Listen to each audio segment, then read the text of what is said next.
What's up, everybody? It's Zeke, and today we're going to talk about the best movement in Fortnite, the Shockwave Grenades. The Shockwaves were introduced in 2018 to Fortnite and have been in pretty much every chapter since. So, best to get used to the Shockwave Grenades because they're not going anywhere more than likely, and you want to make sure you got a reliable form of transportation as the chapters progress. So, how do you use shockwaves? You throw it on the ground and it releases a powerful pulse that catapults you in any direction. So, as you can see here, you throw it down, you walk in front of it, you catapult yourself forward, you walk right over it, you catapult yourself straight up, and same goes for side to side. Throwing it too far in front of you will catapult you backwards as well. So, you just want to grab a few shockwaves, come to a creator map like this one, and test it out. Make sure you get the correct arc on every single throw. You know exactly where you're going to go when you throw it down. That's how you can become effective using the shockwaves. The most important skill to master with the shockwaves is the sprint jump. This is the most common way people use these in fights is they throw one down, immediately sprint forward and jump and let the catapult take them. This is how you get the most distance and height out of your shockwave grenade. So this is a skill you want to master.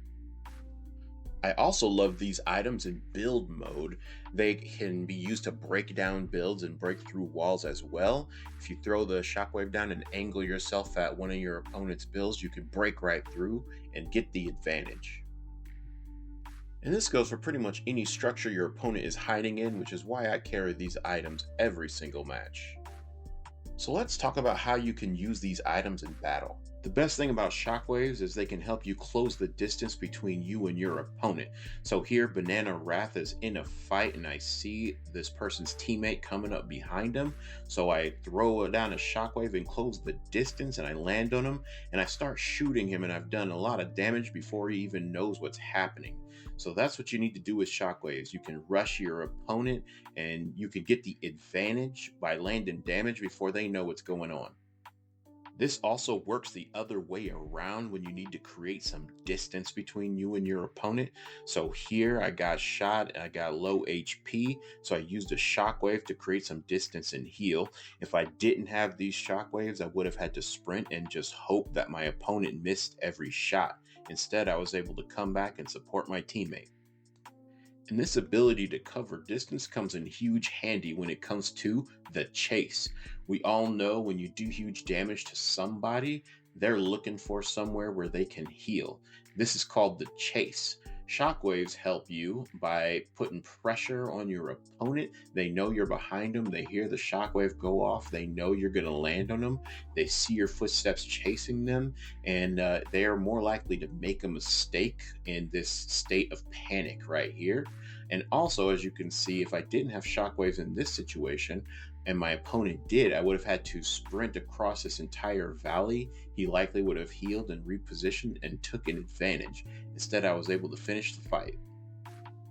When you are using shockwaves, you need to make sure you keep track of open space.